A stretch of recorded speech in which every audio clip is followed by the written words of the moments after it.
नाज़रीन अस्सलाम वालेकुम। Program black white and grey में आपका मेज़बान इश्तियाक बेग।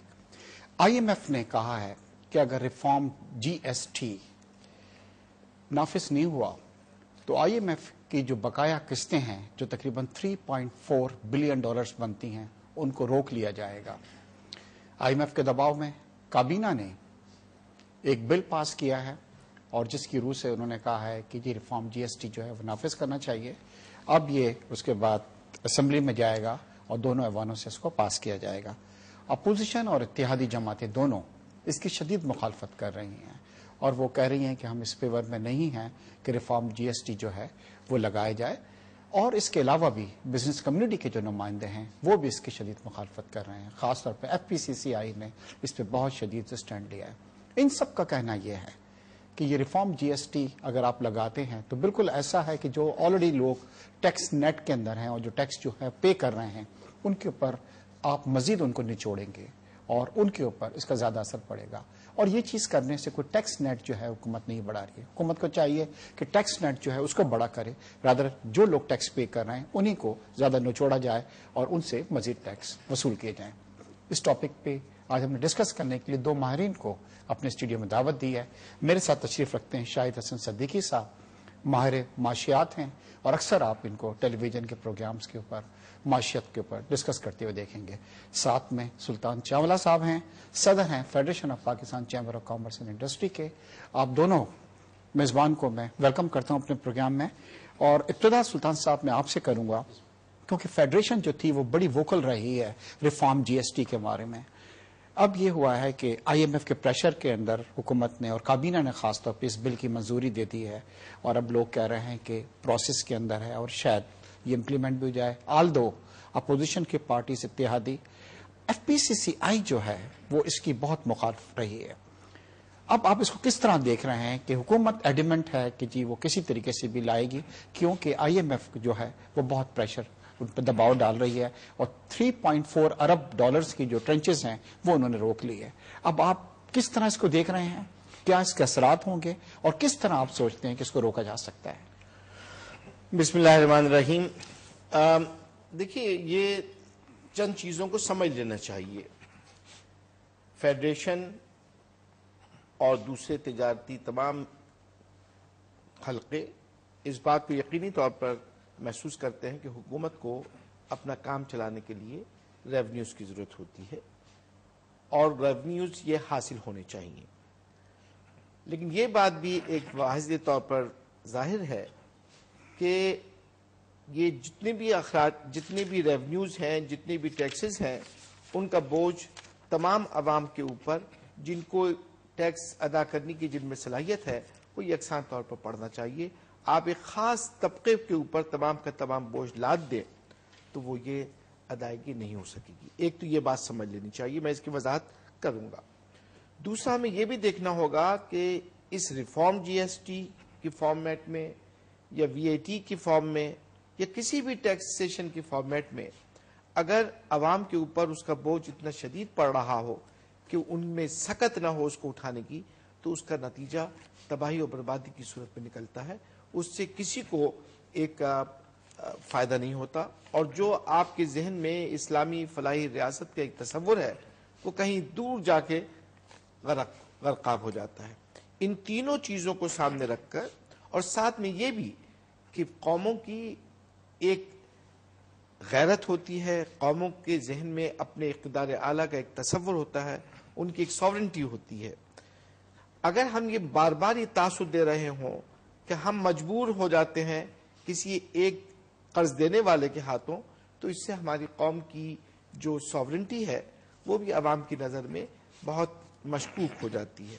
इन चारों बुनियादों के ऊपर फेडरेशन ये समझती है कि एक बात मैं और अर्ज कर दूं जो इन सब में सबसे ज्यादा अहम है। जब जून के वक्त बजट पेश किया जा रहा था और VAT का निफाज तकरीबन तय पा चुका था, हफीज शेख साहब ने बहुत समझदारी और दानाई के साथ उसको मौखर कर दिया उसके निफाज को, और उन्होंने कहा कि जब तक तमाम स्टेक होल्डर्स से इस मामले में मुशावरत नहीं हो जाती इसे नाफिज नहीं किया जाएगा।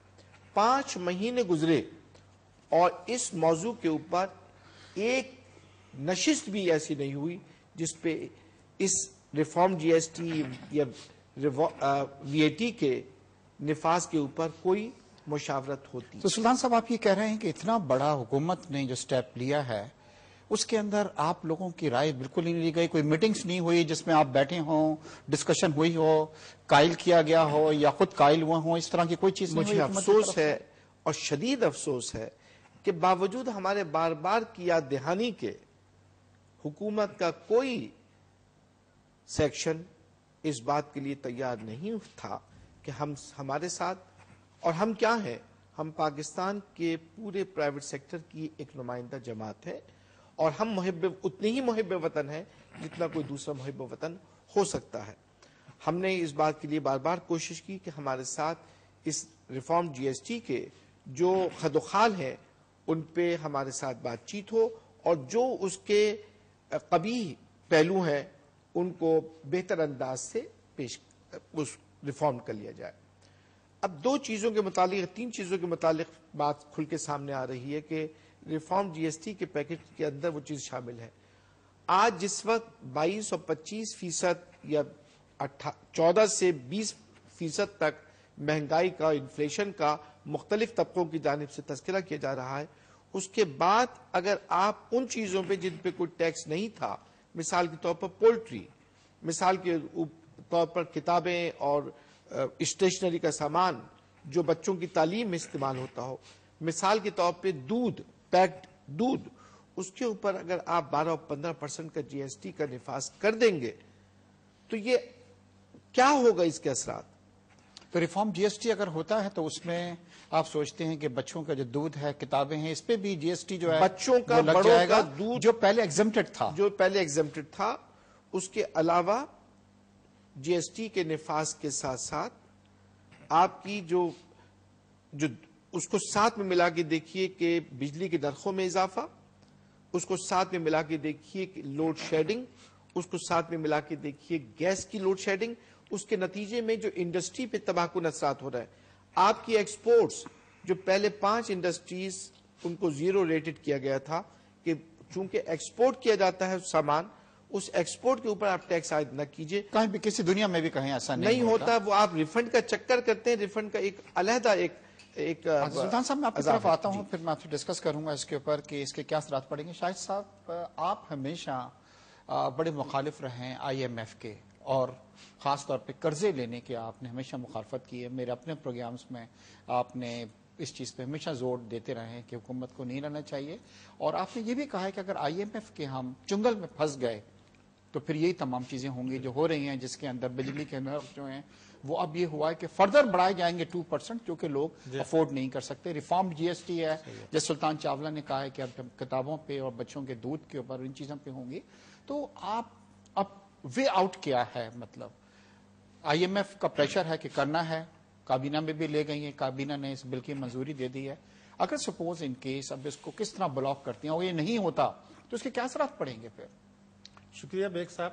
آپ پہلے مجھے اجازت دیں تو ایک بات میں یہ عرض کر دوں. جی ہاں, کہ حکومت خود بھی بے چین ہے کہ یہ ریفارم جی ایس ٹی, یعنی اگر صحیح معنوں میں یہ استحصالی جی ایس ٹی ہے, یہ اصلاحی ریفارم نہیں ہے. یہ اس لیے نافذ بھی کرنا چاہتی ہے کہ قسط کے علاوہ وہ کمفرٹ زون میں چلی جائے گی اور شاہانہ اخراجات کے لیے رقم دستیاب ہوگی. نمبر 1. نمبر 2 یہ کہ جو فیڈریشن کا بھی اور عوام کا بھی دباؤ تھا, میڈیا کا بھی دباؤ تھا کہ آپ جو طاقتور وڈیرے ہیں, اسٹاک بروکرز ہیں, جو پراپرٹی کے سیل اینڈ پرچیز سے دولت کما رہے ہیں اور اس پر انکم ٹیکس نہیں دے رہے, چھوٹ دی ہوئی ہے, ان سے آپ انکم ٹیکس نافذ کریں, یہ دباؤ تھا. اب وہ ایک